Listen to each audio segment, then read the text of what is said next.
हाँ, तो कंप्यूटर की जो क्लास है, ठीक है, तो इसमें जो हम लोगों ने पिछली बार जो पढ़ा था, ठीक है, वो क्या था, चैप्टर 2 कंप्यूटर आर्किटेक्चर, यानी कंप्यूटर का जो ओवरऑल संरचना होती है उसकी बारे में हम लोगों ने समझा था, ठीक है। तो एक सिंपल सी लाइन लिखाई थी, a logical physical structure of a computer system, कि एक कंप्यूटर सिस्टम जो बनाया गया था वो किस तरीके से काम करेगा, इसकी अवधारणा रखी गई थी। तो एक नॉर्मल जो कंप्यूटर आर्किटेक्चर होता है कुछ तरह होता है, उसमें कुछ ना कुछ इनपुट होता है, उसके अंदर सीपीयू के अंदर कुछ प्रोसेसिंग होती है और उसके अकॉर्डिंग हमारा आउटपुट जनरेट होता है, ठीक है। तो ये एक बेसिकली कंप्यूटर आर्किटेक्चर डिजाइन किया गया था। उसके बाद कंप्यूटर के पार्ट्स क्या क्या होते हैं, तो बेसिकली कंप्यूटर के 3 मेन पार्ट्स होते हैं कि इनपुट आउटपुट सिस्टम होता है, उसमें सेंट्रल प्रोसेसिंग यूनिट होता है और मेमोरी मैनेजमेंट होता है, ठीक है। तो ये बेसिक चीजें थी जो कंप्यूटर के आर्किटेक्चर में था। उसके बाद इसी में इनपुट क्या होता है, आउटपुट क्या होता है, ये हम लोग जानते ही हैं, ठीक है। इनपुट में जो भी चीज होती है वो कोडेड फॉर्म में होती है, यानी कि ASCII के फॉर्म में होती है। इसका फुल फॉर्म हमने बताया हुआ है, आप लोग को पता भी है, ठीक है। क्या होता है, American standard code for information interchange, ठीक है, American standard code for information interchange होता है, ठीक है। उसके बाद सेंट्रल प्रोसेसिंग यूनिट, इसमें क्या क्या चीजें होती हैं, ठीक है, उसके अकॉर्डिंग चीजें थी, ठीक है। Assembly language, short memory device to pass और होल्ड इंस्ट्रक्शन, ये चीज हमने किसके लिए बताई थी, रजिस्टर के लिए बताई थी, ठीक है। तो रजिस्टर क्या होते हैं, जय बात है, आपकी छोटी मेमोरी को होल्ड रखने और उनको डेटा पास करने के लिए रहता है। ALU क्या होता है, अर्थमेटिक लॉजिकल ऑपरेशन होता है। कंट्रोल यूनिट क्या होती है, चीजों को कंट्रोल करता है, जो भी ऑपरेशन होते हैं। रजिस्टर्स क्या होता है, छोटा सा हमने बता दिया था कि डेटा को होल्ड करना या पास करना, ठीक है, छोटी मेमोरी डिवाइस का एक पार्ट होता है। और एक पूरा डायग्राम ने बता दिया था कि अगर मेमोरी हायरार्की हम पढ़ रहे हैं तो सबसे स्पीड के मामले में सबसे तेज मेमोरी कौन सी है, रजिस्टर्स हैं, फिर कैशे, फिर आपका रैम आता है और फिर लास्ट में क्या है, रोम है, ठीक है। एक टर्म यहां पे हमने BRD लिखा था, BRD का मतलब क्या है, BRD का मतलब होता है ब्लू रे डिस्क, ठीक है, लिख लीजिए इसको। BRD का मतलब होता है, हाँ, ब्लू का मतलब क्या, BLU होता है ये, ठीक है, नहीं ई नहीं लगा है, सिंपल BLU है, ठीक है, ब्लू रे डिस्क, DISC। तो जैसे कॉम्पैक्ट डिस्क होती है CD ड्राइव, ठीक है, उसी तरह ब्लू रे डिस्क का आविष्कार हुआ था, कहां पे हुआ था, जापान में हुआ था, ठीक है। अभी जब हम लोग मेमोरी मैनेजमेंट में आएंगे तो वहां पे ये चीज फिर से आएगी, ठीक है, ब्लू रे डिस्क। उसके बाद क्या पढ़ा था, माइक्रो प्रोसेसर क्या होता है, सीधी सी बात है कि पूरी ओवरऑल एक प्रिंटर सर्किट बोर्ड ही होता है जिसमें सारी डिवाइसेस क्या होती हैं, कनेक्टेड होती हैं। मेमोरी यूनिट के अंतर्गत हम लोग ने समझा था क्या होती है, प्राइमरी मेमोरी, सेकेंडरी मेमोरी, इसका पूरा आपके सामने बना हुआ है, ठीक है। मदरबोर्ड क्या होता है, वही चीजें, प्रिंटर सर्किट बोर्ड होता है, इसमें भी सारे पार्ट्स क्या होते हैं, कंप्यूटर के जुड़े रहते हैं, ठीक है। और इतनी सारी चीजें सब आपके मदरबोर्ड के अंतर्गत ही इंक्लूड रहती हैं, ठीक है। उसके बाद क्या था, याद रखने योग्य कुछ महत्वपूर्ण बातें जिनके ऊपर चर्चा हो रही थी, ठीक है।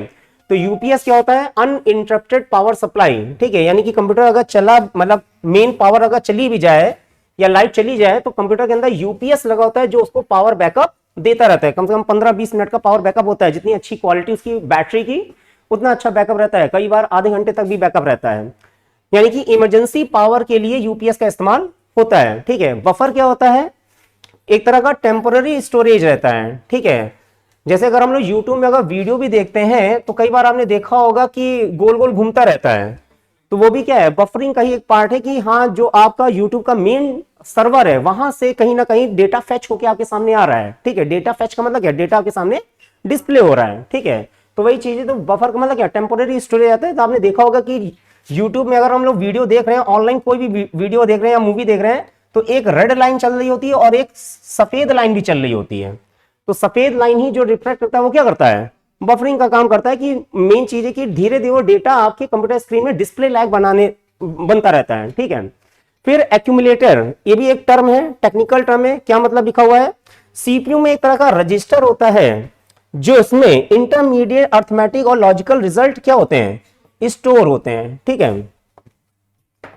तो ये सिंपल चीजें हैं, इनको लिखने की जरूरत नहीं है, आपको पीडीएफ मिल जाएगा, आप पढ़ सकते हैं कि एक्यूमुलेटर एग्जाम में पूछा जाए तो क्या है, कि सिंपल सी बात है, एक रजिस्टर टाइप का होता है। रजिस्टर क्या होता है, छोटी सी मेमोरी होती है, ठीक है, सीपीयू के अंतर्गत रहती है, जो कि अर्थमेटिकल या लॉजिकल ऑपरेशंस के एग्जीक्यूशन को क्या करता है, स्टोर करता रहता है शॉर्ट टर्म के लिए, ठीक है। फिर अगला टर्म क्या है, किसी काम को करने के लिए सीपीयू टाइम का एक जैसा गैप टाइम स्लाइस कहलाता है। ये चीज याद रखिएगा, ठीक है। क्या लिखा हुआ है? A uniform interval of CPU time allocated for use in performing a task is known as time slice. यानी किसी काम को अगर सीपीयू कर रहा है तो उस टाइम के लिए जो गैपिंग आती है, यानी कि पर्टिकुलर एक काम किया फिर दूसरा काम किया, तो जो गैपिंग आ रही है वो क्या कहला रहा है? टाइम स्लाइस कहला रहा है, ठीक है। बस इतना समझिएगा। उसके बाद क्या है? प्रोसेसर की स्पीड को क्लॉक स्पीड से लाखों साइकिल प्रति सेकंड या मेगा हर्ट्ज में मापा जाता है। अगर आपसे कहा जा रहा है जो प्रोसेसर है, प्रोसेसर का मतलब क्या? वही सीपीयू की बात हो रही है। सीपीयू का मतलब क्या? वही माइक्रो प्रोसेसर जो चिप होती है, ठीक है। माइक्रो प्रोसेसर चिप की बात हो रही है। तो वो माइक्रोसॉफ्ट चिप जो हम लोग जो भी इंस्ट्रक्शन दे रहे हैं, तो वो आपका जो नापा जाता है, किसमें नापा जाता है? मेगाहर्ट्ज में। ये क्वेश्चन पूछा जाता है एग्जाम में, ठीक है, याद रखिएगा। फिर क्या है? DMA, direct memory access. पहली बात है इसका फुल फॉर्म याद होना चाहिए। एग्जाम में पूछा जाता है कि डीएमए का फुल फॉर्म क्या है, तो आंसर क्या है? डायरेक्ट मेमोरी एक्सेस, ठीक है। क्या लाइन लिखी हुई है? डायरेक्ट मेमोरी एक्सेस एक ऐसा तरीका है, एक ऐसा मेथड है, क्या है?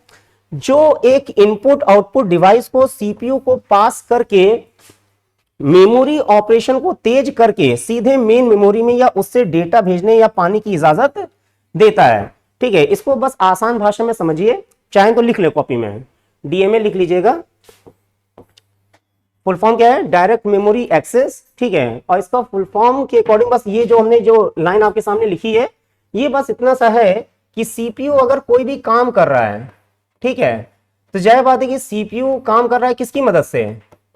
रैम की मदद से, ठीक है। रैम में टेम्पोररी डेटा स्टोर होता रहता है और उसी में डायरेक्ट मेमोरी एक्सेस के फॉर्म में रजिस्टर्स फॉर्म में ही जो डेटा होता है, तो ये डीएमए जो होता है वो सीपीयू और रैम के बीच में लगा होता है। सीधी सी बात है, रजिस्टर फॉर्म में या और भी सर्किट सिटी की फॉर्म में। तो जाहिर बात है कि जो भी डेटा है वो तेजी से सीपीयू एक्सेस कर सके, वो चीज डीएमए अलाउ करता है, ठीक है। यानी आप कह सकते हैं कि DMA direct memory access components हैं जो सीपीयू और रैम के बीच में काम करते हैं, ठीक। आसान हो गया, ठीक है। वही लिखा हुआ है, एक ऐसा तरीका है जो इनपुट आउटपुट डिवाइस को सीपीयू को पास मेमोरी ऑपरेशन को तेज करके सीधे मेन मेमोरी या उससे डेटा भेजने में पाने में इजाजत देता है। तो डायरेक्ट मेमोरी एक्सेस इस तरह के कंपोनेंट या रजिस्टर्स फॉर्म में चीजें रहती हैं, ठीक है। अगला क्या है? हाँ लिख लो, डायरेक्ट मेमोरी एक्सेस, ठीक है, क्या है? किसी तरह के फिजिकल कंपोनेंट्स या रजिस्टर्स होते हैं जो सीपीयू और रैम के बीच में डेटा तेजी से ट्रांसफर करने का काम करते हैं, ठीक है।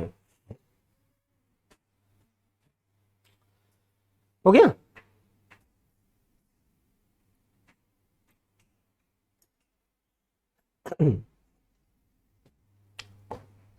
ये वाली चीज याद रखिएगा, ये एग्जाम में कई बार पूछा गया है, ठीक है, कि जो सीपीयू की स्पीड है वो किसमें नापी जाती है? मेगाहर्ट्ज में नापी जाती है, ठीक है।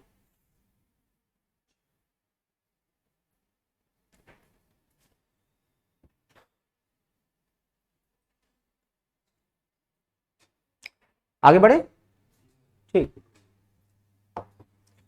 हाँ आगे क्या है? Instruction cycle. बस इंस्ट्रक्शन साइकिल में हेडिंग डाल लीजिए और ये डायग्राम बना लीजिए और इसमें ये लिख लीजिएगा कि फेचिंग सबसे पहला काम है, डिकोड दूसरा काम है, एग्जीक्यूट तीसरा काम है और स्टोर चौथा काम है। यस, इतना इंपॉर्टेंट चीज है, काम की चीज इंस्ट्रक्शन साइकिल। अगर हम कोई भी कंप्यूटर को अगर इंस्ट्रक्शन देते हैं तो वो इंस्ट्रक्शन किस तरीके से डेटा प्रोसेस हो रहा है, पास हो रहा है, ये चीज है ना।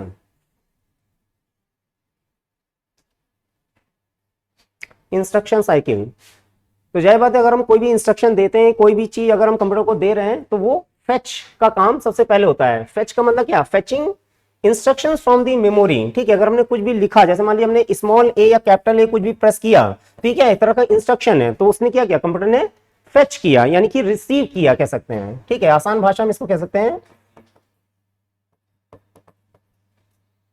रिसीव करना, ठीक है। डेटा फेचिंग या डेटा रिसीविंग, ठीक है। उसके बाद उसको क्या करता है? डिकोड करता है। डिकोड का मतलब क्या? वही ASCII है कि नहीं, कि जो इंस्ट्रक्शन उसको मिल रहा है वो उसको डिकोड कर रहा है कि वो समझने के लिए।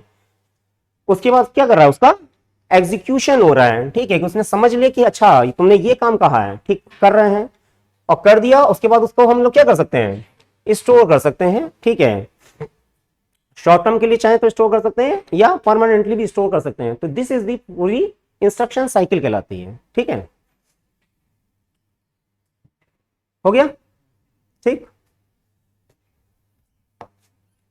आगे क्या है, मशीन साइकिल। मशीन साइकिल का मतलब क्या है, उस समय से तय होती है जो रजिस्टर से दो ऑपरेंड लाने और एएलयू ऑपरेशन करने और रिजल्ट को रजिस्टर में स्टोर करने में लगता है। यानी सीधी सी बात है, मशीन साइकिल का मतलब क्या है, एक पहिया है कि नहीं।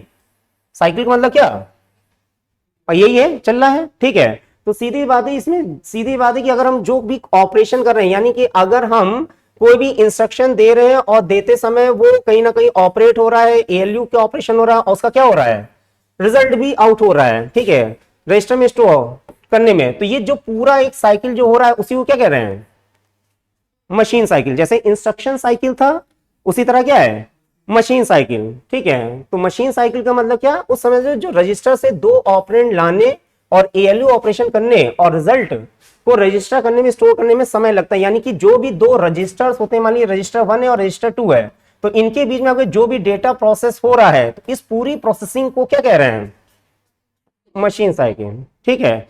आसान भाषा में लिख लो, मशीन साइकिल क्या है, टाइम टेकन टू सेंड और receive data between the registers. Time taken between the two registers to send और receive data between two register, ठीक है। लिख दे रहे हैं बोर्ड पे, time taken to send oblique receive data between register, ठीक है। टाइम टेकन यानी अगर आपसे कहा जाए मशीन साइकिल क्या है, तो क्या है, time taken to send oblique receive data between two registers, ठीक है। या रजिस्टर्स के बीच में, अब रजिस्टर बहुत सारे होते हैं, ठीक है, छोटे छोटे स्मॉल कंपोनेंट होते हैं रजिस्टर्स।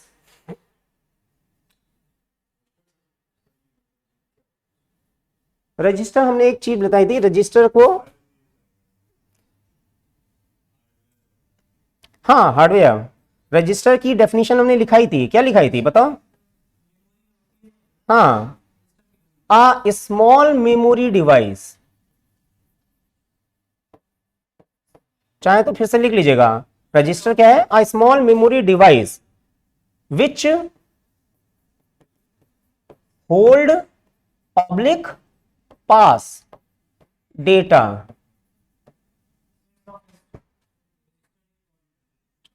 हाँ मतलब छोटे छोटे रजिस्टर करके कुछ कई कंपोनेंट रहते हैं। तो रजिस्टर क्या होता है, जैसे अगर पूछा जाए तो रजिस्टर क्या है, एक तरह की स्मॉल डिवाइस है, ठीक है। हाँ छोटे छोटे कंपोनेंट, ठीक है, जैसे ट्रांजिस्टर्स होते हैं, आईसीज होती हैं, उसी तरह रजिस्टर भी होते हैं, ठीक है। तो इलेक्ट्रॉनिक सर्किटरी की पार्ट है, a small memory device which hold oblique pass data, ठीक है, सिंपल से। तो मशीन साइकिल यानी दो रजिस्टर बीच में अगर कोई भी डेटा अगर कंप्लीट हो रहा है या ट्रांसफर हो रहा है तो उसी चीज को मशीन साइकिल कह लेते हैं। पाइपलाइनिंग का क्या मतलब है, कई इंस्ट्रक्शंस के एग्जीक्यूशन स्टेप्स को पैरेलल में रखकर एग्जीक्यूशन स्पीड को बेहतर बनाती है। इसे इंप्लीमेंट इंस्ट्रक्शन प्रीफेच भी कहा जाता है। बस सीधी आसान भाषा में इतना समझ लीजिए, पाइपलाइनिंग का मतलब क्या है कि अगर कंप्यूटर कोई भी काम करे, यानी माइक्रोप्रोसेसर चिप कोई काम कर देती है, यानी क्या है, कई तरह के काम कर रही है। तो कई तरह का काम का मतलब क्या, कि पहले कौन सा काम करना है, दूसरा कौन सा काम करना है और तीसरा कौन सा काम करना है। तो ये सब क्या है, पाइपलाइनिंग ही तो चल रही है, समझ आ रहा है। बस वही चीज लिखी हुई है कि पाइपलाइनिंग कई इंस्ट्रक्शंस के एग्जीक्यूशन स्टेप्स को पैरेलल में रख के एग्जीक्यूशन स्पीड को बेहतर बनाती है। इसे इंप्लीमेंट इंस्ट्रक्शन या प्रीफेच भी कहा जाता है, ठीक है। तो बस पाइपलाइनिंग का मतलब क्या है, ये आपको समझ में आना चाहिए, ठीक है। आसान भाषा में लिख लो एक लाइन, पाइपलाइनिंग को एक आसान भाषा में लिख लो,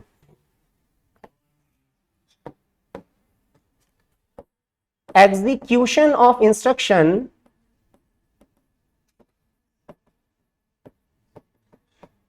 execution of instructions in a sequence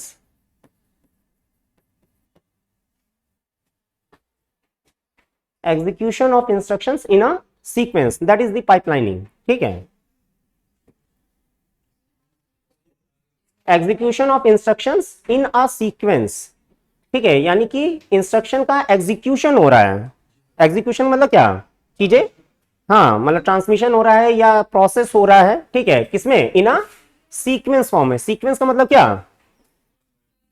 हाँ क्रम बाई क्रम। ठीक है, कि पहला इंस्ट्रक्शन में दे दिया तो तुम पहले जाओगे, दूसरा इंस्ट्रक्शन दे दिया तो अब तुम जाओगे। कई बार होता है क्या कि हम एक बार में कई सारे काम देते हैं तो कंप्यूटर हैंग हो जाता है, ऐसा भी होता है। तो यानी पाइपलाइन में कहीं ना कहीं गड़बड़ होती है, तो हम लोग थोड़ी देर रुक जाते हैं कि भैया छेड़ो नहीं, तो सीपीयू धीरे धीरे अपने आप को नॉर्मल कर लेता है। ठीक है, या एक से तुरंत एक विंडो, जैसे कभी कभी इसमें भी होता है, तो वेट फॉर द प्रोग्राम में हम क्लिक कर देते हैं, थोड़ी देर के लिए वो 1-2 सेकंड में नॉर्मल हो जाता है। ठीक है, तो यही है पॉइंट पाइपलाइनिंग। सॉकेट का मतलब क्या, मदरबोर्ड पर चिप के कनेक्टिंग पॉइंट होते हैं, बस सीधी सी बात है। सॉकेट का मतलब क्या है, जैसे ये चीज लगी है क्या है, सॉकेट ही है। उसी तरह मदरबोर्ड में कई तरह के सॉकेट्स लगे होते हैं जो कनेक्टिंग पॉइंट होते हैं। हाँ, चलिए, तो चैप्टर 2 हमारा कंप्लीट हो गया, पूरा कंप्यूटर आर्किटेक्चर में यानी क्या क्या किस तरह की चीजें होती हैं। ठीक है, अब इसी में हम लोग आगे बढ़ रहे हैं। ठीक है,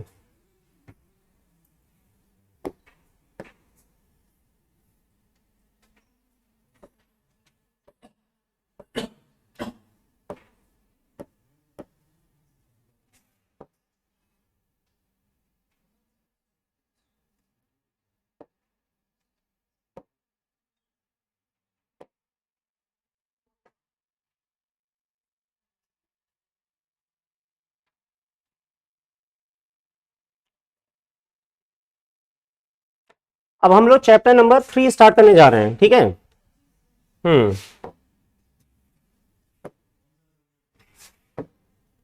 बस कुछ ही सेकंड में आपके सामने पता चल जाएगा।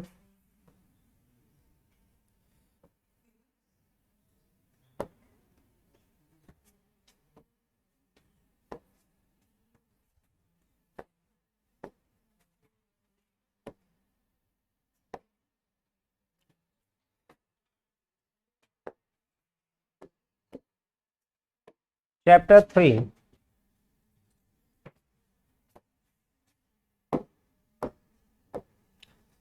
हाँ फिर वही बात है कि सिलेबस हम लोग जानते ही हैं। ठीक है, ये चीज हम इसलिए लगा रखें ताकि आपके सामने से कोई टॉपिक छूटे ना। ठीक है, थर्ड टॉपिक है कंप्यूटर हार्डवेयर। ठीक है, यानी आर्किटेक्चर अगर हमने समझा है कि कंप्यूटर किस तरह से बनता है, क्या अवधारणा रही थी, किस तरह से काम करेगा, तो उस अवधारणा में कहीं ना कहीं कंप्यूटर में हार्डवेयर एक बहुत इंपॉर्टेंट पार्ट आ जाता है। ठीक है, क्या होता है, कोई पढ़े, हाँ आगे तुम पढ़ो जरा, क्या लिखा है, हिंदी में पढ़ लो। जिन्हें यूजर देख और छू सकता है। इन हार्डवेयर डिवाइस के इस्तेमाल से कंप्यूटर के लिए डेटा प्रोसेस करना, स्टोर करना और निकालना बहुत आसान है। हार्डवेयर कंप्यूटर सिस्टम के बेसिक और जरूरी हिस्सों में से एक। ठीक है, सिंपल सी बात है, कोई लिखने वाली बात नहीं है। हार्डवेयर का मतलब क्या कि कंप्यूटर के जो क्या है फिजिकल पार्ट्स होते हैं, वही कंप्यूटर हार्डवेयर है। ठीक है, अब इसमें और क्या क्या बातें हैं। अब हार्डवेयर की बात आ रही है तो हार्डवेयर में क्या आता है, कई तरह की इनपुट डिवाइसेस होती हैं। इसमें क्या लिखा हुआ है, आमतौर पर इस्तेमाल होने वाले कुछ इनपुट डिवाइस। अब यहां से जो क्वेश्चन बनता है कि कौन कौन सी हार्डवेयर डिवाइस इनपुट डिवाइस कहलाती हैं, वो अब हम लोग डिटेल में पढ़ेंगे। तो नॉर्मल हम लोग को नाम पता है कि हाँ कीबोर्ड है, माउस है, एक दो नाम और पता होंगे, लेकिन और डिटेल में अगर जाते हैं तो क्वेश्चन बनता है एग्जाम में। ठीक है, तो ये नाम लिख लीजिए, एक सिंपल हेडिंग आ जाएगा कॉपी में, चैप्टर 3 कंप्यूटर हार्डवेयर। ठीक है, तीसरा चैप्टर शुरू हो रहा है तो नोट्स थोड़े बना लो। Chapter 3 computer hardware. हार्डवेयर क्या होता है, physical part of the computer system. ठीक है, एक दो जो लाइनें बोल रहे हैं वो लिख लीजिएगा। कंप्यूटर हार्डवेयर क्या है, physical parts of the computer system. ठीक, क्या कह रहे हो, रिपीट कर दे लाइन। हमने ये बोला है computer hardware physical parts of the computer system, बस इतना सा। ठीक है, इतना लिख लो। चैप्टर का नाम है कंप्यूटर हार्डवेयर। ठीक है, ये देखो वैसे ही लिखा, वैसे कंप्यूटर हार्डवेयर क्या होता है, physical parts of the computer system. ठीक है, ये एक लाइन हो गई कि कंप्यूटर हार्डवेयर क्या होता है। ठीक है, और फिर है इसमें इनपुट डिवाइस। तो इनपुट डिवाइस क्या होता है, जिसमें हम लोग डेटा जिसके थ्रू हम डेटा कंप्यूटर को देते हैं, ठीक है। और इसके जो एग्जाम्पल हैं वो एग्जाम्पल अब लिख लीजिएगा कि इनपुट डिवाइस में के एग्जाम्पल क्या क्या है, कीबोर्ड है, माउस है, ये लाइन बाय लाइन 1 2 3 करके लिख लीजिएगा। ट्रैक बॉल, एग्जाम में क्वेश्चन पूछा जाता है कि ट्रैक बॉल क्या है, इनपुट है, आउटपुट है, स्टोरेज है, नेटवर्किंग डिवाइस है, क्या है ये, तो ये इनपुट डिवाइस है, ठीक है। फिर जॉय स्टिक, ये भी एक तरह की इनपुट डिवाइस है। Light pen, touch screen, bar code reader, OMR full form पूछा जाता है, अभी बताएंगे। OCR ये भी फुल फॉर्म पूछा जाता है। MICR ये भी फुल फॉर्म पूछा जाता है। कहाँ यूज होता है पूछा जाता है, ठीक है, अभी सब बताएंगे। Smart card reader, biometric sensor, scanner, mike, webcam, PC card, ठीक है, ये सब आपकी इनपुट डिवाइस है और ये नाम आपको याद होने चाहिए, ठीक है, कि हाँ इनपुट डिवाइस में ये सारी चीजें हैं। 1 बाय 1 सारे नाम लिख लीजिएगा।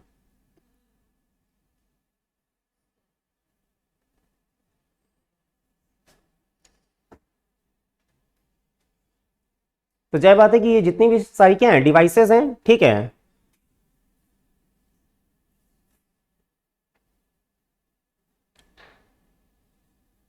एक लाइन कॉपी में और लिख लीजिएगा कि अगर हम लोग कंप्यूटर हार्डवेयर पढ़ रहे हैं तो हार्डवेयर का मतलब क्या, हाँ, tangible part of the computer system. नहीं, वोलेटाइल तो अलग चीज हो गई ना, वो मेमोरी में से समझा जाता है।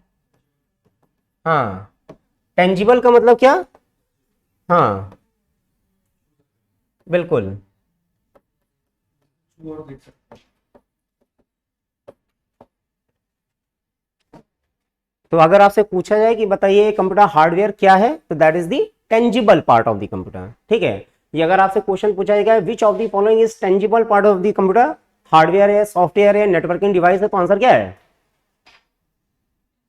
Which of the following are the tangible part of the, तो tangible part of the computer क्या है, हार्डवेयर है, ठीक है। तो इस तरह से क्वेश्चन फ्रेम आउट होता है। लिख लिए सारे नाम सबने, लिखो। जो लोग लिख रहे होते हैं वो बोलते नहीं है। हम्म हम्म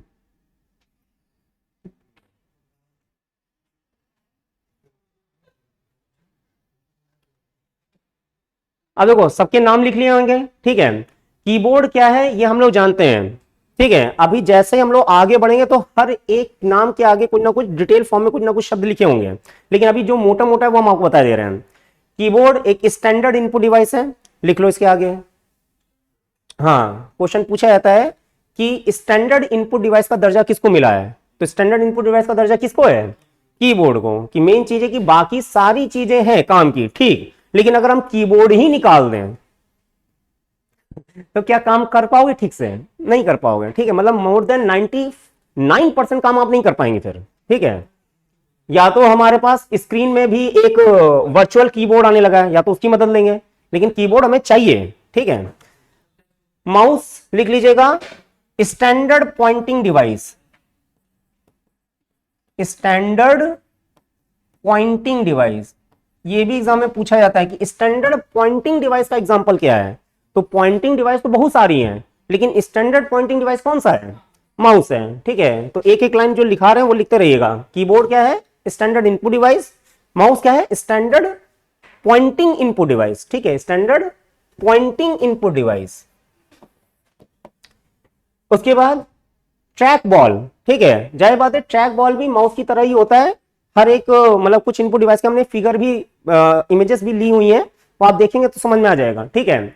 जॉय स्टिक लिख लीजिएगा, इनपुट डिवाइस है, और गेमिंग इनपुट डिवाइस है, ये लिख लीजिएगा, gaming input device. Joy stick के आगे लिख लीजिएगा गेमिंग इनपुट डिवाइस, गेमिंग, हाँ, गेम के पर्पज से मतलब बेसिकली यूज होते हैं, ठीक है।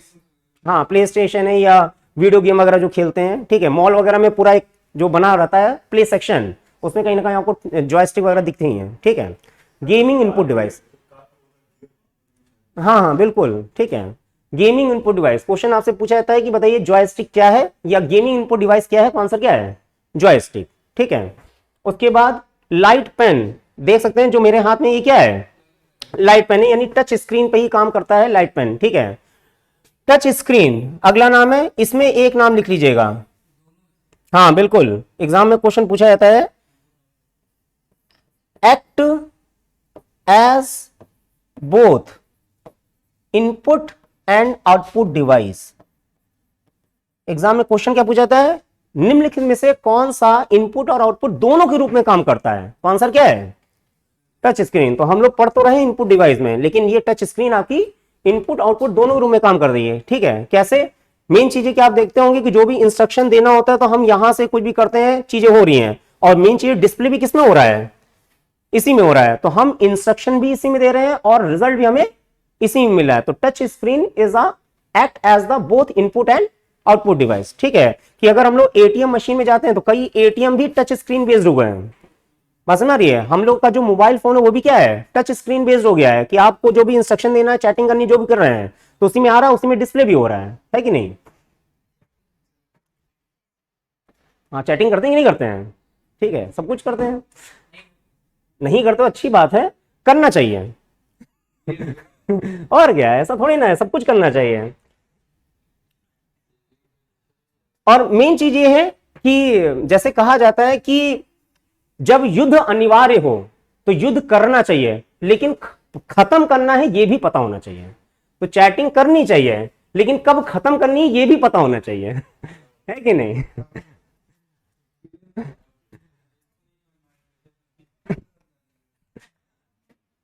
चलिए आगे देख लेते हैं। बार कोड रीडर, ये सबने देखा होगा, बार कोड रीडर। दुनिया में कोई भी प्रोडक्ट खरीदो, चाहे खाने पीने का लो, चाहे इलेक्ट्रॉनिक सामान लो, कोई भी लो, उस प्रोडक्ट में कहीं ना कहीं ये कुछ लाइनें बनी होती हैं, थोड़ी काली, थोड़ी गहरी, थोड़ी हल्की। तो यही क्या है, बार कोड, ठीक है। इसी बार कोड को रीड करने वाली एक मशीन आती है, वो क्या कहलाता है, बार कोड रीडर। वो भी क्या है, एक तरह की इनपुट डिवाइस है, ठीक है। OMR फुल फॉर्म, हाँ पता है, अच्छी बात है, नहीं पता है लिख लीजिए, optical mark reader. Optical mark reader जो आप लोग एग्जाम देंगे, उसमें जो ये गोले गोले बने होते हैं, इनको काला करते हैं, तो यही कॉपी कौन सी कहती है, OMR शीट कहलाती है। और OMR शीट को स्कैन करके जो रिजल्ट आउट होता है, जो मशीन कहलाती है, वो क्या कहलाती है, OMR मशीन, ठीक है, ऑप्टिकल मार्क रीडर मशीन। वो ये चेक कर लेती है अल्ट्रा वायलेट रेज। इसमें एक चीज लिख लीजिएगा, इट यूजेस UV रेज, ठीक है। कभी कभी पूछा गया है कुछ एग्जाम में, ठीक है, UV रेज का इस्तेमाल किया जाता है, अल्ट्रावायलेट रेज का इस्तेमाल किया जाता है, जिसकी वजह से जो पोर्शन आप ब्लैकआउट करते हैं वो चीज रीड आउट हो जाती है कि आपने ये ABCD में ये मार्क आउट किया हुआ है, ठीक है। तो बस इतनी इंपॉर्टेंट चीज है कि फुल फॉर्म क्या होता है और किसकी मदद से ये चीज काम करती है, ठीक है। OCR का full form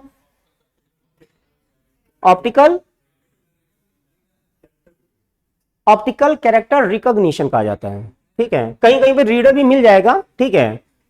recognition, optical character recognition, क्या चीज, कई पर्पस से रहता है ऑप्टिकल कैरेक्टर रिकॉग्निशन, ठीक है।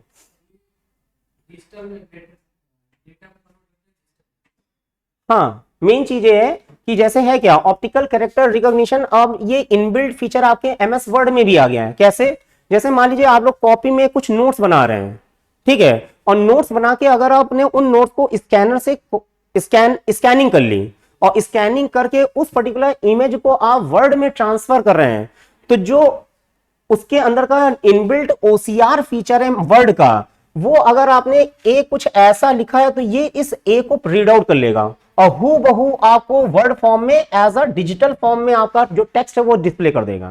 तो यानी कि वो हर एक कैरेक्टर को क्या कर रहा है, रिकॉग्नाइज कर रहा है, बस समझ रही है। तो यानी कि अगर आप कुछ नोट्स बना रहे हैं और चाह रहे हैं उसको कंप्यूटर में हम ले लें, तो कहीं ना कहीं OCR फीचर आपका काम कर जाता है, ठीक है।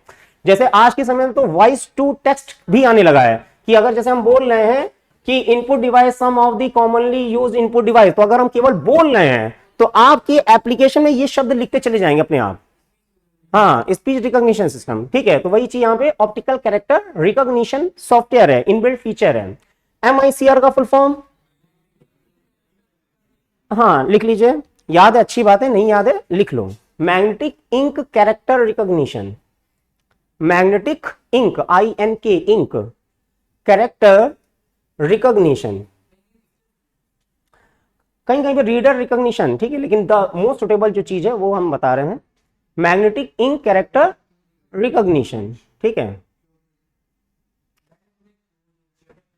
हाँ बिल्कुल सही बताया, मैग्नेटिक इंक कैरेक्टर रिकॉग्निशन, इसके बारे में ये पता होना चाहिए। This is a device used in banking sector. पहली बात क्वेश्चन आपसे पूछा जाता है कि ये कहां पे इस्तेमाल होता है, तो ये बैंकिंग सेक्टर में इस्तेमाल होता है। किस पर्पस से इस्तेमाल होता है, तो अगला पॉइंट है चेक क्लियरिंग हाउस।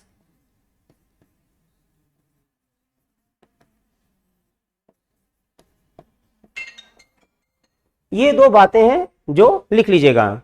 क्या क्या बातें बताई, MICR फुल फॉर्म क्या है, magnetic ink character recognition, that is the first चीज। दूसरी चीज, मैग्नेटिक MICR टेक्नोलॉजी या इनपुट डिवाइस कहां इस्तेमाल होती है, that answer is banking sector. The third thing is किस पर्पस से इस्तेमाल होती है, the usage of the MICR to clearing the cheque, ठीक है।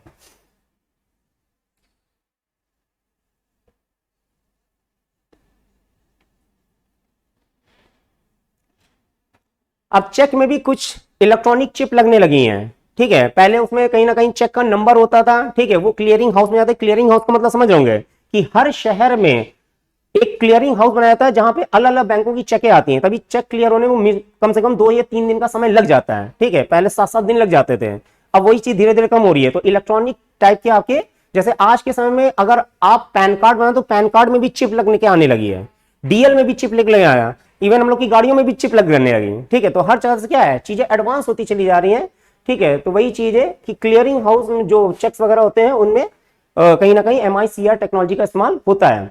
स्मार्ट कार्ड रीडर ये क्या होंगे,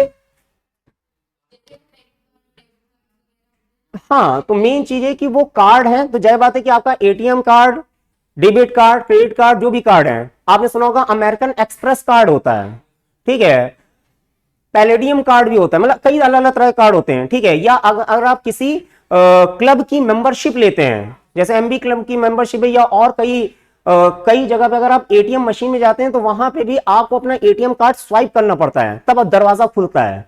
तो वो सब क्या है, स्मार्ट कार्ड है। कई ऐसी कंपनीज हैं कि जहां पे दरवाजा हमेशा लॉक रहता है, आपको अपना जो आइडेंटिटी कार्ड वो स्वाइप करना पड़ता है, तो यानी वो भी क्या है, एक तरह का smart card reader that holds your identity and all the information to access the particular thing, है कि नहीं।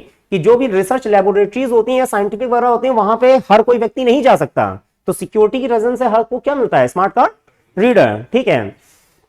उसके बाद क्या है, बायोमेट्रिक सेंसर, इसका भी मतलब समझ रहे होंगे, ठीक है, कि आपने देखा होगा मॉल में जाते हैं और जैसे गए वैसे दरवाजा खुल गया, कैसे खुल गया, सेंसर्स लगे हुए हैं कि समबडी इज कमिंग, ठीक है, तो कोई आ रहा है या कुछ इस तरह की चीजें हैं। तो बॉडी मूवमेंट या गेस्चर वगैरह से भी कई चीजें होती हैं, ठीक है। तो ये सेंसर सब क्या है, आपके इनपुट डिवाइस के हैं। कि कई बार ऐसा होता है कि एयरपोर्ट में कुछ संदिग्ध व्यक्ति केवल कैमरों की नजर से पकड़ लिए जाते हैं कि यार ये कुछ गड़बड़ कर रहा है, चाहे वो कोई भी हो, ठीक है। तो ये सब क्या है, कंप्यूटर सिस्टम के लिए एक इनपुट डिवाइस की तरह काम करते हैं, जहां जहां जिस तरह की सिक्योरिटी काम करती है। स्कैनर, कोई भी डॉक्यूमेंट या इमेज आप स्कैन कर सकते हैं, सिस्टम में ले सकते हैं, स्कैनर एक इनपुट डिवाइस है। माइक का मतलब क्या, कुछ भी हम बोल रहे हैं वो भी क्या है, सिस्टम के लिए इनपुट डिवाइस है। वेब कैम का मतलब समझ रहे होंगे, जो कैमरा वगैरह होते हैं, ठीक है। यहाँ पे जैसे कंप्यूटर की डिवाइस के ऊपर एक छोटा सा कैमरा लगा रहता है, या लैपटॉप में छोटा सा कैमरा होता है, वो भी क्या है, एक तरह का वेब कैम है। मोबाइल में भी कैमरा होता है, आप अपनी सेल्फी लेके आपके चेहरे को रिकॉग्नाइज करके लॉक खुल जाता है, ठीक है। तो ये सब क्या है, आपके इनपुट डिवाइस के एग्जाम्पल हैं। फिर PC कार्ड, कई तरह के पर्सनल कंप्यूटर कार्ड भी होते हैं जिसके अकॉर्डिंग कंप्यूटर एक्सेस किया जाता है, कंप्यूटर में भी इस तरह के फीचर होते हैं, ठीक है। तो ये सब क्या है, आपके इनपुट डिवाइस हैं, ठीक है। चलिए अब कीबोर्ड को थोड़ा सा डिटेल में पढ़ रहे हैं, ठीक है। तो एक कीबोर्ड की हमने फोटो भी लगाई हुई है, क्लियर होगी थोड़ी सी, ठीक है। सबसे पहली बात ये कि जो कीबोर्ड के ये सबसे ऊपर की यहां की जो चीजें होती हैं, ये क्या कहला रही हैं, हाँ ये कहला रही है फंक्शन की। चाहे तो एक छोटा सा कीबोर्ड अपनी कॉपी में बना लीजिएगा, ठीक है, ऊपर लिख लीजिएगा दीज आर क्या है, फंक्शन कीज, ठीक है। बीच में आपको ये सब दिख रहा है जिसमें अल्फाबेट वगैरह सब दिख रहे हैं और थोड़े ऊपर नंबर भी दिख रहे हैं, ये क्या है, अल्फा न्यूमेरिक कीज, ठीक है। यहां पे आपको एरो के निशान दिखाई दे रहे होंगे, ऊपर arrow, left arrow, bottom arrow, right arrow, ये क्या है? कर्सर कंट्रोल कीज, ठीक है। ये क्वेश्चन पूछे जाते हैं, ठीक है, ऐसा कुछ नहीं है जो फालतू का है, सब काम का है। उसके बाद इधर आप देखोगे 1 2 3 4 5 6 7 8 9 जीरो एंटर, ये सब लिखा होता है, ये क्या है? न्यूमेरिक कीपैड कहलाता है, ठीक है। तो ये कुछ जरूरी चीजें हैं। तो मेन चीज कीबोर्ड में क्या क्या आया? अल्फा न्यूमेरिक कीज होती हैं, न्यूमेरिक कीज होती हैं। न्यूमेरिक कीज कहां है आपको पता है? अल्फा न्यूमेरिक कीज कहां है आपको पता है? फंक्शन कीज कहां होती हैं? सबसे ऊपर। कितनी होती हैं? F1 से F12, ठीक है, ठीक है। आगे बढ़ रहे हैं। उसके बाद क्या है? कर्सर कंट्रोल की, किनको कह रहे हैं? यहां पे जो है कर्सर कंट्रोल की लिखा था ना, ठीक है, डायग्राम वही है कर्सर कंट्रोल की। कि मेन चीज कई बार ऐसा माउस अगर नहीं भी होता है तो भी कहीं ना कहीं एक फीचर होता है जिसकी वजह से आप माउस की मूवमेंट को इससे ट्रैक कर सकते हैं, ठीक है। कि ऊपर की बटन प्रेस करें तो ऊपर चले जाएंगे, लेफ्ट राइट, इस तरह से आप पेज में कहीं भी जा सकते हैं, ठीक है। तो कर्सर कंट्रोल की। अब मेन चीज इसमें और भी चीजें आती हैं, एक होम की होती है, एंड की होती है, और पेज अप और पेज डाउन, ठीक है। ये चीजें आपको पता होनी चाहिए, ठीक है। ये कहां होती हैं? ये आपको यहां दिखाई दे रही होंगी कि होम भी होता है, एंड भी होता है, पेज अप, पेज डाउन, ये सारी चीजें होती हैं, ठीक है। तो होम का मतलब क्या? It is used to return the cursor to the beginning of the line और बिगिनिंग ऑफ द डॉक्यूमेंट। यानी कि ये वाला जो बटन है होम का बटन, ये आपका ऑफलाइन और ऑनलाइन भी काम करता है। कि आपने देखा होगा कई बार एक तरह की झोपड़ी नुमा एक आइकन बना होता है अगर आप ऑनलाइन काम कर रहे हैं, ठीक है। तो एक तरह का एक छोटी सी इमेज होती है, अगर आप जैसे इस पे क्लिक करते हैं तो आप कहां आ जाते हैं? उस पर्टिकुलर वेबसाइट के मेन होम पेज पे आ जाते हैं, ठीक है। या अगर आप वर्ड पे काम कर रहे हैं, डॉक्यूमेंट में काम कर रहे हैं, तो आप जैसे ही होम पेज पे क्लिक करेंगे तो अगर किसी डॉक्यूमेंट में काम कर रहे हैं तो उसकी पहली लाइन पे आ जाएंगे या उस पर्टिकुलर डॉक्यूमेंट के पहले ही पेज पे पहुंच जाएंगे, ठीक है। तो होम का मतलब ये हो गया। एंड का मतलब कहां? सबसे आखिरी में है कि नहीं? Move to the cursor in the end of the line. Page up का मतलब क्या? कि मान लीजिए 100 पेज का डॉक्यूमेंट है तो पेज अप क्लिक करेंगे तो 99, 98, 97, पेज डाउन करेंगे तो 100 के बाद 101, 102, तो पूरा पूरा पेज नीचे आ जाएगा, ठीक है। तो ये चीजें हैं, क्लियर, ठीक। तो मेन चीज है कि नाम पता होना चाहिए और इसका क्या मतलब है ये समझ में आना चाहिए। इसको लिखा दें क्या? ठीक है। मेन चीज है कि हम लोग क्या कर रहे हैं कि इनपुट डिवाइसेस कौन कौन सी थी और कीबोर्ड में क्या क्या होता है ये हमने लिखा है, ठीक है। पीडीएफ फाइल आप लोग मिल जाएगी, आराम से पढ़ सकते हैं, ठीक है। उसके बाद अदर कीज भी होती हैं। अदर कीज कौन कौन सी? आपने देखा होगा इसी कीबोर्ड में कंट्रोल की भी होती है, होती कि नहीं होती? यहां कहीं होती है। उसके बाद एंटर की भी होती है, शिफ्ट की भी होती है और एस्केप की भी होती है, ठीक है। हाँ हाँ, ऑल्ट भी होती है। अब ध्यान दीजिएगा कंट्रोल की कैसी की है, बस इतना ध्यान दीजिएगा, ये सब आपकी कॉम्बिनेशन कीज कहलाती हैं, है कि नहीं। कंट्रोल की कैसी है? It perform a special operation with the combination of other keys, ठीक है। तो इनको कॉम्बिनेशन कीज भी कहा जाता है। किसको? कंट्रोल को और शिफ्ट को भी कहीं ना कहीं कॉम्बिनेशन शब्द आया होगा। हाँ, दीज की आल्सो कॉल्ड दी कॉम्बिनेशन की। कि अगर आप CTRL+A करते हैं तो कंट्रोल ए यानी कि पूरा डॉक्यूमेंट या चीज क्या हो जाती है? सेलेक्ट हो जाती है। अगर आप Ctrl+S कर रहे हैं तो क्या हो रहा है? सेव हो रहा है। अगर आप CTRL+P कर रहे हैं तो क्या हो रहा है? कुछ प्रिंट हो रहा है। तो ये क्या है? आपकी कॉम्बिनेशन कीज है कि कंट्रोल का अपने आप में कोई मतलब नहीं, लेकिन आप दूसरी चीजों को आसानी से ऑपरेट कर सकते हैं कॉम्बिनेशन के साथ, ठीक। एंटर की का मतलब क्या? जहां भी एंटर दबाएंगे वहां क्या होगा? Finish and entry and begin the new entry of the document, यानी कि न्यू लाइन के लिए आप एंट्री करना चाहे तो किसी को प्रेस कर सकते हैं एंटर की को, ठीक है।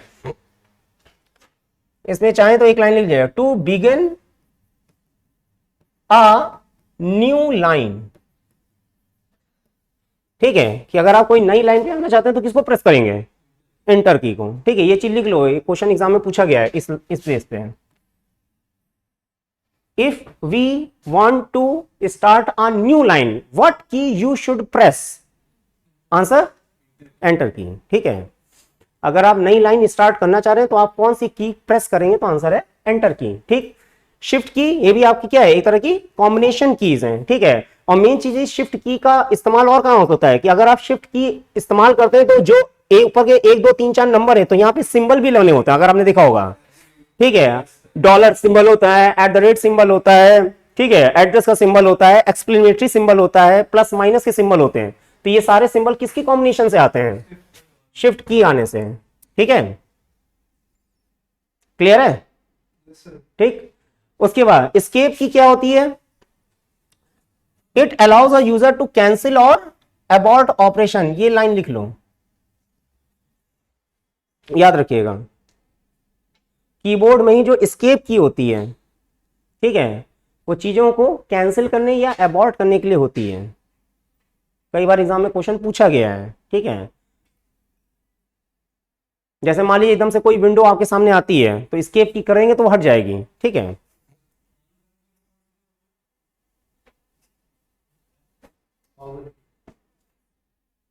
किसको ऑन करोगे, हाँ तो कंप्यूटर तो ऑन करोगे, पहले पावर स्विच ऑन करोगे, फिर बटन ऑन करोगे।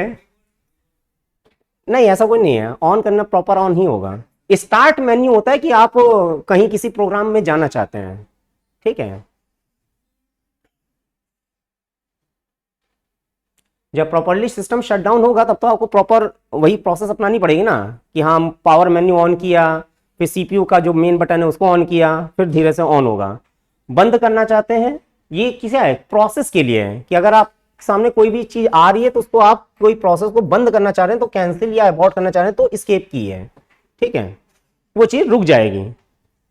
विच are executing at present it open start menu with the combination of control key. ये एक लाइन और लिख लेना, यानी कि कंट्रोल की के साथ अगर आप स्टार्ट मतलब कि एस्केप की दबाते हैं, ठीक है, कंट्रोल और एस्केप, तो आपका स्टार्ट मेन्यू ओपन हो जाता है।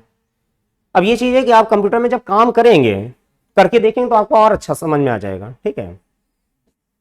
तो एस्केप की क्या है, कैंसिल और अबॉर्ट के लिए है।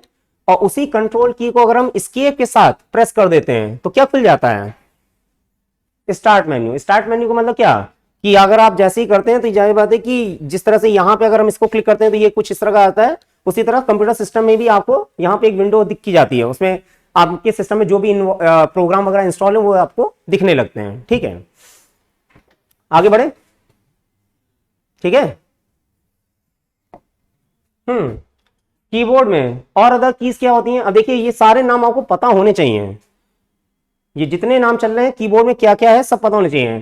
फंक्शंस कीज कहाँ होती हैं, अल्फा न्यूमेरिक कीज कहाँ होती हैं, कर्सर कीज कहाँ है, न्यूमेरिक पैड कहाँ पर है, कंट्रोल की कहाँ है, शिफ्ट की कहाँ है, एस्केप की कहाँ है, ऑल्ट की कहाँ है, कौन किस फंक्शन के लिए काम कर रहा है, सबके बारे में एक एक लाइन आपको पता मिल गई, ठीक। पेज अप क्या है, पेज डाउन क्या है, होम क्या है, ठीक है, एंड क्या है, पता है ना, आ रहा है समझ में सबको, ठीक है। उसके बाद और क्या दिखा हमें कि इसी कीबोर्ड में आपको बैक स्पेस की भी मिलती है। कहां मिलती है, कुछ का नहीं, यहां कहीं मिलती है, ठीक है। बैक स्पेस का मतलब क्या, कि अगर आपने कुछ नाम लिखा, मान लीजिए लिखा नाम सुरेश, और यहां पे आपका कर्सर ब्लिंक कर रहा है, ब्लिंक कुछ ऐसे करता है, तो अगर आपने बैक स्पेस किया यानी कि ये एच मिट जाएगा, एस मिट जाएगा, ठीक है। तो बैक स्पेस की के लिए लिख लीजिए इट, क्वेश्चन एग्जाम पूछा गया है, डिलीट डेटा, या डेटा की जगह पे टेक्स्ट शब्द लिखे ज्यादा सही है, it delete text to the left की राइट, हाँ लेफ्ट ऑफ दी कर्सर, ठीक है। यानी कि ये जो ब्लिंक करता है ये आपका कर्सर कहलाता है। तो it delete text to the left of the cursor, यानी जहां भी कर्सर ब्लिंक कर रहा है उसके लेफ्ट से डेटा रिमूव होना शुरू हो जाता है। इसी तरह डिलीट का मतलब क्या, इट, हाँ डिलीट टेक्स्ट टू दी, हाँ राइट ऑफ दी कर्सर।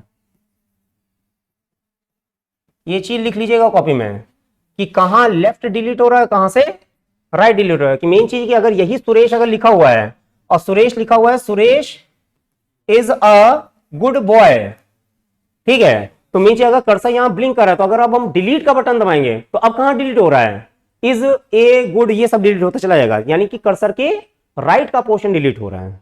ठीक है, तो बैक स्पेस कर्सर के लेफ्ट पोर्शन को डिलीट कर देता है, डिलीट बटन कर्सर के राइट पोर्शन को डिलीट कर देता है। ठीक है, फिर कैप्स लॉक की भी होती है। कैप्स लॉक का मतलब क्या, हाँ, कि अगर कुछ स्मॉल लिख रहा है फिर कैपिटल लिखना चाह रहे हैं। फिर नंबर लॉक की होती है। नंबर लॉक की का मतलब क्या, हाँ, ये जो नंबर कीपैड है तो यहीं पे आपका नंबर लॉक की होता है कि अगर आप इसको प्रेस करते हो तो यहाँ पे लाइटें भी वेल होती हैं। कैप्स लॉक की लाइट होती है, नंबर लॉक की लाइट होती है, देखा है।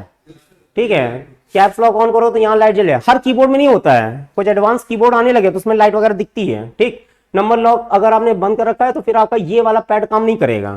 ठीक है, उसके बाद विंडोज की।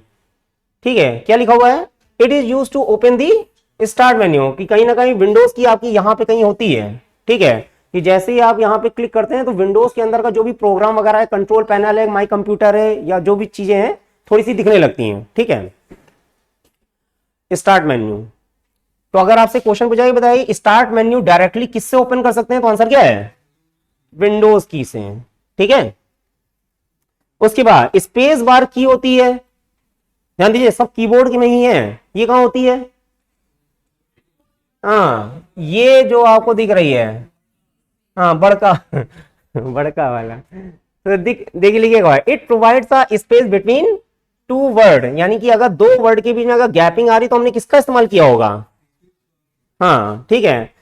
और it is the longest key, ये चीज भी याद रखिएगा, चाहे तो लिख लीजिएगा कि space bar is the longest key in the keyboard, यानी कीबोर्ड में सबसे बड़ी जो की होती है वो स्पेस बार ही होती है। ठीक है, ऑन द कीबोर्ड। ठीक है, फिर एक और क्या है, टैब की।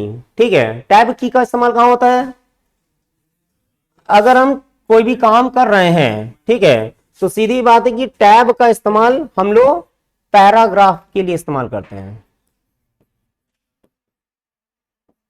ठीक है, कि अगर हमने कुछ लिखा हुआ है और हम चाह रहे हैं कि अब थोड़ा सा गैपिंग करके लें तो हम टैब का इस्तेमाल करें, फिर यहां से लिखना शुरू कर सकते हैं। ठीक है, तो ये पैराग्राफ के लिए लिखा हुआ है। क्या लिखा है, it is use to move the cursor over the right to the preset point in Word document. Tab is use to indent a paragraph. ठीक है, इंडेंट का मतलब क्या, गैपिंग करने के लिए जो पैराग्राफ बनाया जाता है। ठीक है, क्लियर हो गया। ठीक है, तो ओवरऑल कीबोर्ड से जुड़ी हुई चीजें हम लोगों ने समझ ली। ठीक है, अच्छा, कुछ और भी बचा हुआ है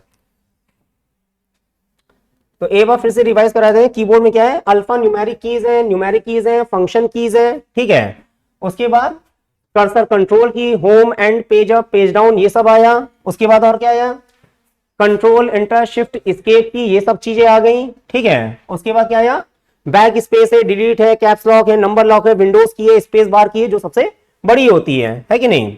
और उसके बाद और कुछ याद रखने योग्य बातें, क्या बातें हैं, क्वालिटी, ये शब्द आपके दिमाग में रहना चाहिए। ठीक है, कि जो स्टैंडर्ड कीबोर्ड जो एक्सेप्टेबल है, मतलब मोर देन पूरी दुनिया में जो कंप्यूटर के जो कीबोर्ड हैं वो किस पे बेस्ड हैं, क्वालिटी कीबोर्ड हैं। ठीक है, और भी शुरुआत में डिजाइन किए गए थे, उस पर जाने की जरूरत नहीं है। ठीक है, और इसमें कितनी कीज होती हैं, 104, याद रखिएगा। ठीक, याद रखने योग्य बातें हैं तो याद रखिएगा। आगे क्या है, caps lock and number lock keys are called as toggle key, ये क्वेश्चन पूछा गया एग्जाम में। ठीक है,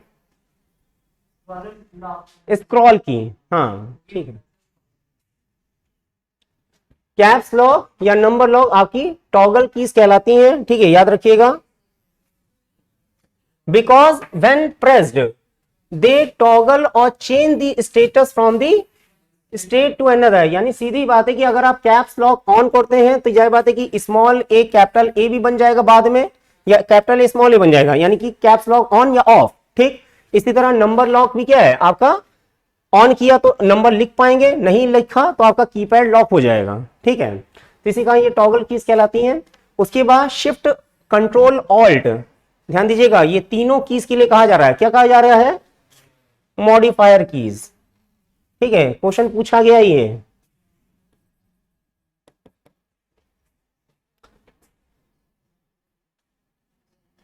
ठीक है, इनको चाहो कॉपी में लिख लो। क्वालिटी कीबोर्ड कंटेन्स 104 कीज, पहला point. Caps lock number lock called as toggle keys. और shift control alt called as modifier keys, ठीक है।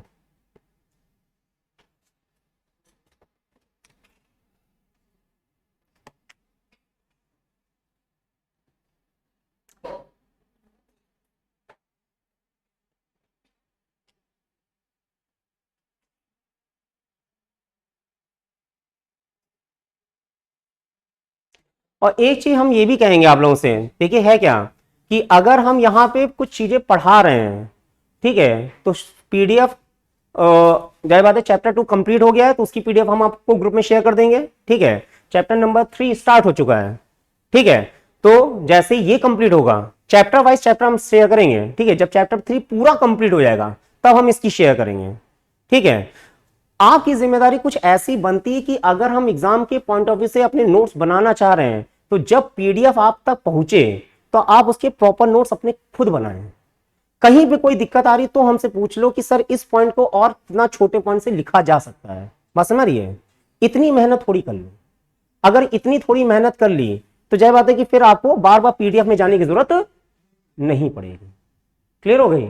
तो हर दिन जैसे ही हम अगर कोई चैप्टर आपको पढ़ा के खत्म कर रहे हैं, पीडीएफ आप तक पहुंच रही है, मुश्किल से 3 से 4 दिन में उसका आप प्रॉपर कॉपी में नोट्स बना सकते हैं। कुछ चीजें हम लिखा भी दे रहे हैं, ठीक है। तो ये चीज अगर आप थोड़ा कर लेंगे तो आपके प्रॉपर कंप्यूटर के बढ़िया नोट्स तैयार हो जाएंगे, ठीक है।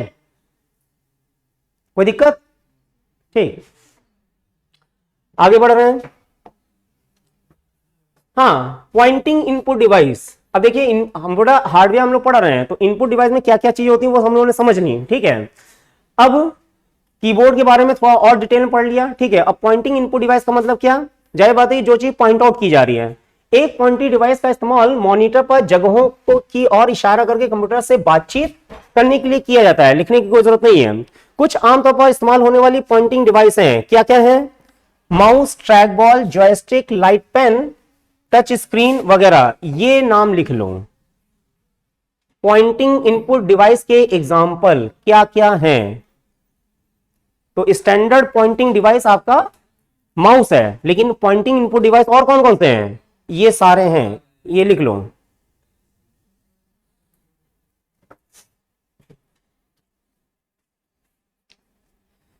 पॉइंटिंग इनपुट डिवाइस,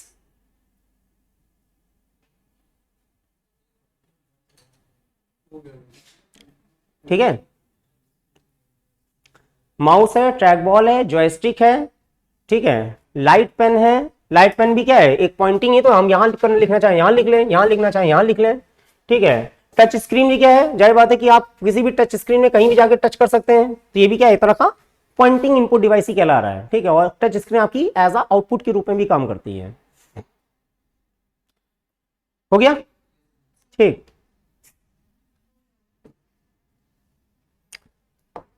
आगे क्या है? माउस, ठीक है। माउस का डायग्राम आपके सामने बना हुआ है, ठीक है। हम लोग जानते भी हैं क्या लिखा हुआ है। समय है कि खत्म हो गया?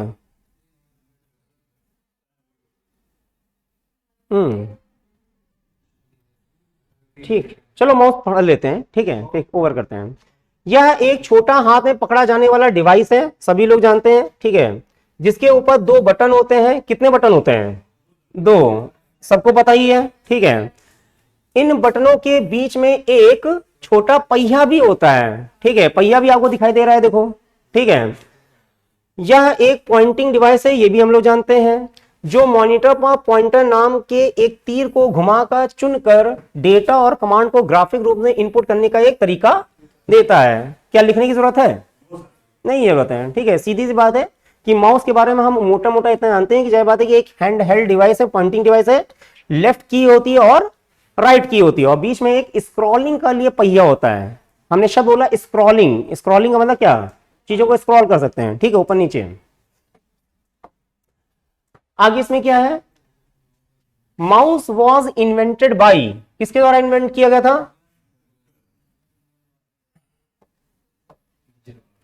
हाँ, ये चीज थोड़ा सा याद रखिएगा। कभी कभी कभी कभी एग्जामिनर का मूड करता है तो पूछ लेता है भैया माउस किसने बनाया था, ठीक है। स्टैंड फॉर रिसर्च सेंटर 1963, ठीक है। इतना ज्यादा हिस्टोरिकल पार्ट में जाने की जरूरत नहीं है, ठीक है। अब मेन चीज ये माउस के प्रकार भी होते हैं, वायरलेस माउस भी होता है। वायरलेस का मतलब समझ रहे होंगे, ठीक है। आज के समय में वायरलेस कीबोर्ड भी आने लगे हैं, ठीक है। तो जिनमें वायर नहीं होता है, यहाँ पे जो माउस है वो भी वायर्ड वाले हैं, ठीक है, कि कहीं ना कहीं वो आपके पीछे के सिस्टम के कंप्यूटर से जुड़े हुए हैं। मैकेनिकल माउस जाहिर बात है कि उनकी फंक्शनिंग थोड़ी अलग रहती है, ठीक है। ऑप्टिकल माउस वो थोड़ा से मतलब काम वही करते हैं, बस टेक्नोलॉजी फर्क आ रहा है, ठीक है। तो इस तरह के 3 माउस होते हैं, याद रखिएगा। वायरलेस माउस या wired mouse, mechanical mouse. Mechanical mouse भी आपके वायर्ड माउस ही कहलाते हैं, ठीक है। और ऑप्टिकल माउस जहां पे आपका जो कहीं ना कहीं कुछ लाइट के फॉर्म में भी डेटा ट्रांसमिशन रहता है, ठीक है, ऑप्टिकल माउस। अब 4 एक्शंस ऑफ माउस, ठीक है, क्या है? क्लिक और लेफ्ट क्लिक। नॉर्मल सी बात है, बहुत सारे काम हम लोग लेफ्ट क्लिक से करते हैं, फिर हम लोग डबल क्लिक भी करते हैं, फिर हम लोग राइट क्लिक भी करते हैं, और फिर हम लोग क्या करते हैं? ड्रैग एंड ड्रॉप करते हैं, ठीक है। तो माउस से बेसिकली 4 तरह के एक्शंस एग्जीक्यूट हो जाते हैं, ठीक है। क्या कह रहे हैं? हाँ, वो तो हमने पहले ही समझ लिया ना कि ये जो लाल कलर का बटन है ये क्या है? स्क्रॉलिंग का है। स्क्रॉलिंग का मतलब क्या? अप या सब स्क्रॉल डाउन, ठीक है, कि डॉक्यूमेंट को अप एंड डाउन कर रहे हैं, ठीक है। तो ये है। तो क्लिक और left click, it selects an item on the screen. अब ये चीज ध्यान रखिएगा कि अगर आपसे क्वेश्चन पूछा जा रहा है कि किसी चीज को सेलेक्ट करना है तो हम कौन सी की प्रेस करते हैं? कौन सी की? लेफ्ट की, ठीक है। It is use to open document और प्रोग्राम, ठीक है। यानी कि अगर हम किसी चीज को ओपन करना चाह रहे हैं तो क्या करते हैं? डबल क्लिक करते हैं। किसको? लेफ्ट वाली क्लिक को। Right click, it displays a list of commands on the screen. Right click is use to access the property. जो जो शब्द इंपॉर्टेंट है वो हम दिखाई दे रहे हैं, हाईलाइट कर दे रहे हैं। कि क्लिक का मतलब क्या? किसी चीज को हम सेलेक्ट कर रहे हैं। डबल क्लिक का मतलब क्या? किसी चीज को हमने ओपन करने की कोशिश कर रहे हैं। राइट क्लिक का मतलब क्या? उस पर्टिकुलर पेज की हम क्या ओपन कर रहे हैं? प्रॉपर्टीज ओपन कर रहे हैं, ठीक है। उसके बाद ड्रैग एंड ड्रॉप, इसका क्या मतलब है? हाँ पेस्ट करते हैं, फोल्डर होता है। हाँ, ड्रैग का मतलब क्या? किसी चीज को खींचना। ड्रॉप का मतलब क्या? छोड़ देना, ठीक है। तो it is use to move an item. ध्यान दीजिएगा, शब्द क्या आ रहा है? मूव आ रहा है, ठीक है। Move an item on the screen. कि अगर जैसे मान लीजिए कि हम सी ड्राइव में कोई फोल्डर है, उसको अगर हम ई ड्राइव में ला रहे हैं, तो अगर हमने खींच के यहां पे लाया तो क्या सी में रहेगा? नहीं रहेगा। तो ध्यान दीजिएगा, ड्रैग एंड ड्रॉप टेक्नोलॉजी जो होती है या फीचर होता है वो क्या करता है? आइटम को मूव कर देता है, ठीक है। It is use to move the item on the screen, ठीक है। कहीं एक जगह से दूसरी जगह हम ले जा रहे हैं, ठीक है। Drag and drop. कॉपी में क्या होता है कि यहां भी रहेगा, दूसरी जगह भी रहेगा, ठीक है। तो ये बेसिकली ड्रैग एंड ड्रॉप आपका कट की तरह काम करता है कि एक जगह से दूसरी जगह पे फाइल ट्रांसफर हो गई, ठीक है। Drag and drop. आगे बढ़े।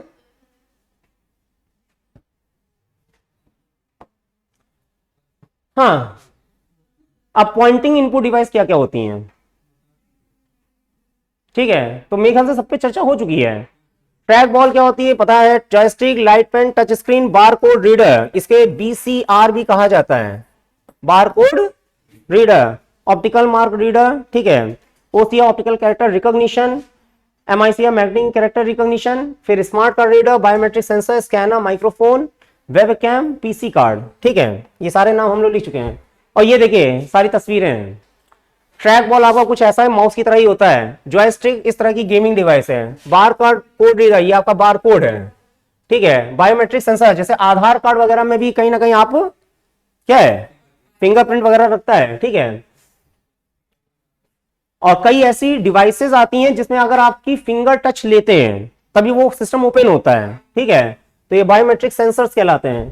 फिर क्या है? ऑप्टिकल मार्क रीडर, जो एमआईसीआर वाली मशीन थी वो कुछ ऐसी ही होती है, ठीक है। ये हमने बस आपकी जानकारी के लिए रखा है। फॉर्मेट ऑफ चेक, ठीक है, ये भी आपका वही है। अच्छा ये ओके, ये थोड़ा गड़बड़ हो गया। हाँ, ये ओएमआर है, ठीक है। और ये क्या है? एमआईसीआर वाली मशीन, ठीक है। ये क्या है? Webcam. जय बात है, कैमरा दिख रहा होगा, ये भी वेब कैम है। ठीक है, आज इतना ही रखते हैं। ठीक है, अगले सेशन में इसके आगे कंटिन्यू करेंगे। ठीक, थैंक यू।